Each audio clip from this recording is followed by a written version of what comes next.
செல்வ வளம் தரும் புதன்கிழமை வழிபாடு தவற விடாதீர்கள். இது ஒரு ரகசியம் அல்ல, ஒரு உண்மை.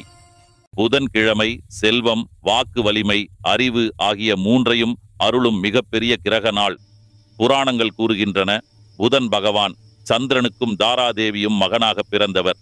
அவர் விஷ்ணுவின் அறிவாற்றல் அம்சம், மனநிதானத்தையும் வணிக நுண்ணறிவையும் அருளுபவர். நீங்கள் விஷ்ணு பக்தர் என்றால் வீடியோவை லைக் செய்து ஓம் நமோ நாராயணா என்று கமெண்ட் செய்யவும். தொடர்ந்து புதன்கிழமையில் விஷ்ணுவையும் புதன் பகவானையும் வழிபட்டால் வணிக வளர்ச்சி, சிந்தனை தெளிவு, மன அமைதி, குடும்ப வளம் அனைத்தும் இயற்கையாக உருவாகும். காலை எழுந்தவுடன் துளசி செடிக்கு நீர் ஊற்றி ஓம் நமோ நாராயணாய என்று ஜபிக்கவும். விஷ்ணு அல்லது புதன் பகவானுக்கு தீபம் ஏற்றி பச்சை நிற பூக்களால் பூஜை செய்யுங்கள். பச்சை உடை அணியுங்கள், அது புதனின் ஆற்றலை உறிஞ்சும் நிறம். பிள்ளைகளுக்கு எழுதும் பொருள் அல்லது புத்தகம் தானம் கொடுத்தால்